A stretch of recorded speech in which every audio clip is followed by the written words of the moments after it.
Salve a tutti ragazzi, bentornati stamattina felici come una Pasqua e parliamo di Napoli e della qualificazione agli ottavi con 2 giornate d'anticipo.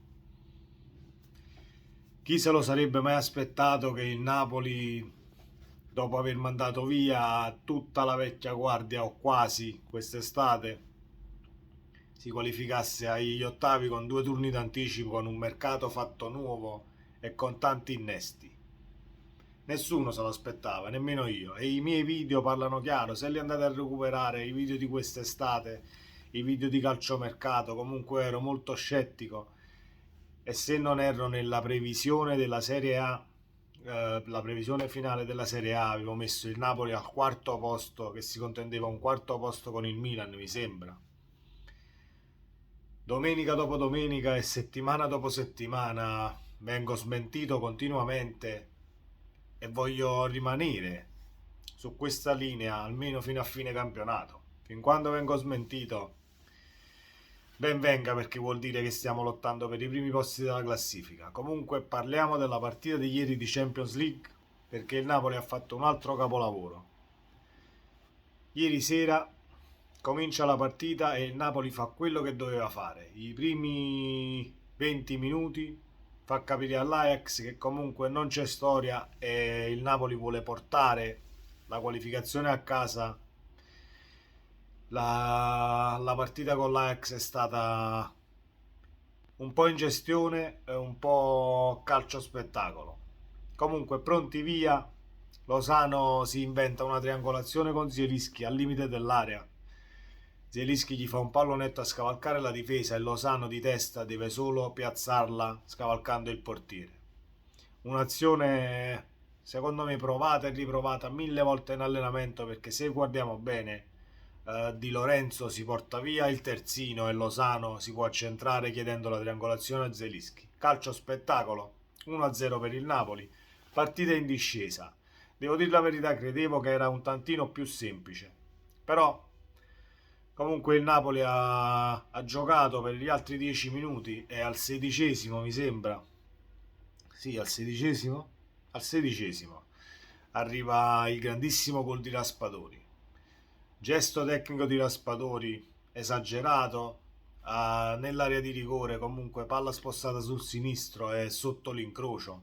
Questo ragazzo destro e sinistro non fa differenza. E poi è il sostituto di Dries Mertens e dobbiamo dire, almeno devo dire, secondo me che le movenze di Dries ci sono tutte e Raspadori è un grandissimo calciatore. 35 milioni che a me sembravano tanti cominciano già ad essere pochi dopo 2 mesi giocati, 2 mesi, poco meno forse di partite giocate. Raspadori è il perno dell'attacco del Napoli e ha fatto sì, tra lui e Simeone hanno fatto sì che ci siamo quasi dimenticati che abbiamo avuto Osimhen fuori per un bel mese e mezzo e Osimhen era l'attaccante titolare del Napoli, quindi far dimenticare chi è infortunato ed era titolare è tanta roba. Ripeto, i 35 milioni che sembravano tanti a me sono già pochi oggi. Comunque 2-0 avanti il Napoli, in gestione totale, finisce il primo tempo, comincia la ripresa, stesso 11, piccola tegola del Napoli appena inizia la ripresa, Anguissà, risentimento muscolare, esce e entra Ndombele. Il Napoli continua a giocare il suo calcio, il calcio champagne e spettacolo. Prendiamo il gol su un colpo di testa dove Oliveira perde, perde il suo diretto avversario e l'Ajax insacca il 2-1 di testa. Però è un Napoli che a guardarlo non ti fa non fa sembrare che la partita comunque possa girarsi in favore dell'avversario. Infatti in una modesta tranquillità arriva il 3-1 su un calcio di rigore per il Napoli, dove Ndombele è entrato al posto di Anguissà che ha fatto un discreto primo tempo e Ndombele l'ha sostituito alla grande tutto il secondo. Comunque Ndombele, dopo aver effettuato un tiro dal limite dell'area a fil di palo, riesce a fare una sforbiciata sempre dal limite dell'area pallone tocca il braccio del difensore dell'Ajax.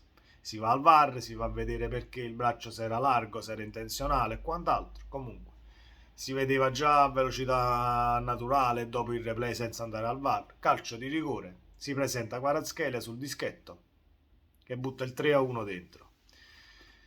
Il resto è una partita che il Napoli comincia a gestire, arretra, aspetta l'Ajax che butta dentro il secondo gol e la partita si mette sul 3-2. Lì è stato l'unico momento che ho pensato vuoi vedere che pareggiamo questa partita, perché l'Ajax comunque doveva per forza far risultato e credevo in una reazione forsennata che il Napoli comunque ha gestito alla grande senza avere troppi intoppi e senza avere troppe difficoltà. Infatti è arrivato comunque il 4-2 grazie a un grande Osimhen entrato nel secondo tempo che ha rubato una palla a Blind che aspettava, se la doveva dare al portiere, non sapeva cosa doveva fare. Osimhen aveva già rubato il pallone, aveva buttato la palla in rete senza che nessuno se lo aspettava. Comunque 4-2 finisce la partita e il Napoli, i numeri del Napoli parlano chiaro.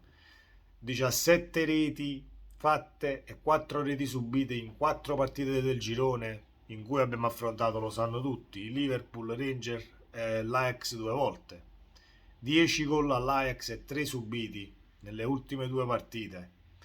Che cosa vogliamo dire? Alla matematica non si sfugge, ragazzi. Io ho 12 punti in 4 partite. Non ci avrei scommesso nemmeno un centesimo che il Napoli portasse a casa la qualificazione a 2 giornate dalla fine del girone.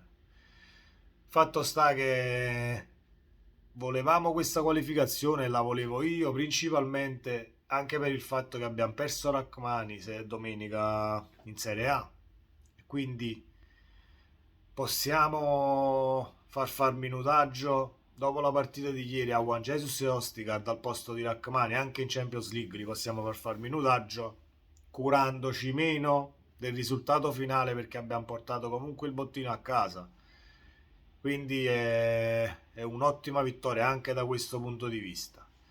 Poi c'è da dire che ieri sera Kvaratskhelia li ha annientati per 60 minuti, 70 minuti incontenibile su quella fascia sinistra. Una cosa che voglio comparare, nemmeno comparare, però cercare qualche similitudine col passato e con il Napoli di Sarri, perché ci sono. L'unica cosa è che il Napoli di Sarri arrivava sotto porta dopo un'azione molto più macchinosa per cercare gli spazi e forse un po' più lenta. Questo Napoli arriva sotto porta con 3 passaggi con automatismi che sembra che hanno giocato insieme da sempre. Se guardiamo il secondo gol, la discesa sulla fascia tra Olivera, Zielinski, Kvaratskhelia e la mettono al centro per Raspadori, ti dici ma questo è un Napoli che gioca a memoria, questi giocatori hanno sempre giocato insieme. Invece Spalletti, che è l'artefice principale secondo me di questa qualificazione, è riuscito ad amalgamare un gruppo in pochissimo tempo con tantissimi innesti, cosa che io, ripeto, non avrei mai creduto. E di partita in partita voglio sempre ricredermi ed arrivare a fine anno, al limite arrivare a maggio che siamo lì a lottare e giocarci le partite di Champions con la spensieratezza di una squadra, di un outsider, così come lo è stato, che ne so, l'Ajax 3 anni fa o 2 anni fa che è arrivato alle semifinali, un Villarreal l'anno scorso, che sono tutte squadre che se le andiamo a vedere giocavano molto peggio del Napoli di adesso. A parte l'Ajax che 2 anni fa giocava veramente bene, ma il Villarreal si è arrivato a giocare una semifinale, mi sembra, comunque con una squadra così così. La Champions è così, ragazzi, basta essere gruppo e basta avere fame che mette in difficoltà anche le più grandi. L'abbiamo visto con Maccabi Juve, il Maccabi da squadra compatta ha mandato la Juve a Torino. Lasciamo stare che la Juve è in crisi e quant'altro, però se prendiamo i singoli elementi, Maccabi e Juve, comunque sei inferiore sulla carta. Devi giocare una partita col sangue agli occhi e senza sbagliare niente. E questo è il punto principale del Napoli. Il Napoli sbaglia poco o niente.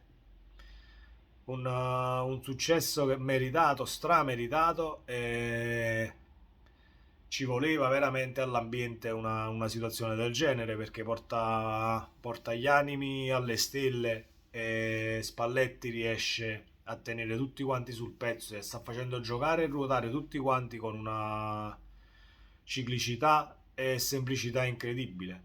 Ieri sono entrati in Ndombele, Osimhen, Politano, Elmas e Gaetano.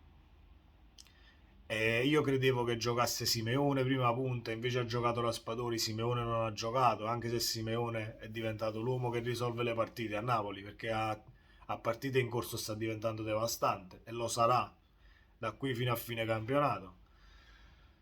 Non ho veramente più parole per elogiare questo Napoli e spero che al limite becchiamo un ottavo, non dico abbordabile, però non l'ottavo di Champions più difficile. Che il Napoli ogni volta che passa agli ottavi becca sempre la futura vincente della Champions.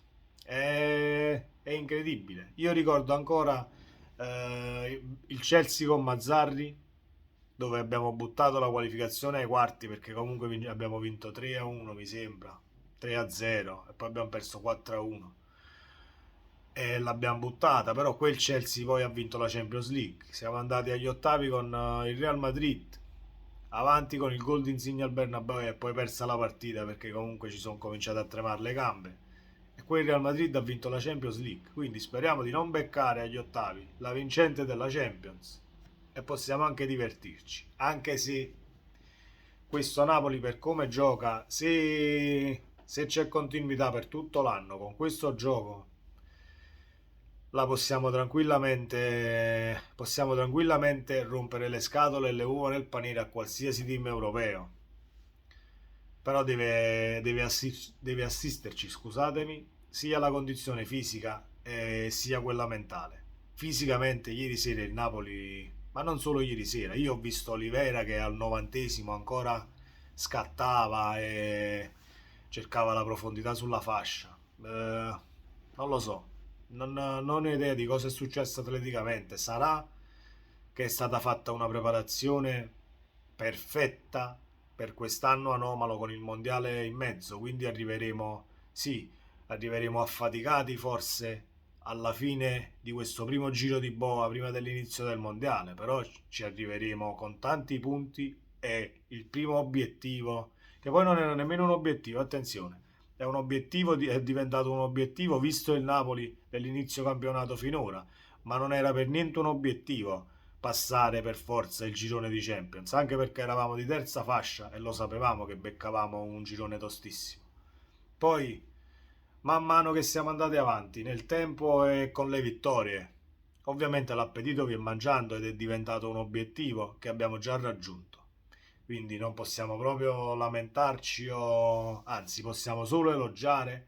E l'ultima cosa che voglio dire a tutta la stampa italiana: il Napoli ha fatto il girone di Champions più bello secondo me degli ultimi 5 anni tra tutte le italiane e se ne parla davvero pochissimo, troppo poco. Se è così, parlandone poco, il Napoli rende alla grande, fate silenzio che è meglio. È sempre Forza Napoli, ragazzi. Iscrivetevi al canale e non dimenticatevi di attivare la campanella delle notifiche perché ci saranno tanti contenuti, soprattutto sul calcio Napoli. Lì c'è Maradona che festeggia con me stamattina. Vai Diego, guardaci da lassù. È sempre Forza Napoli. Ciao!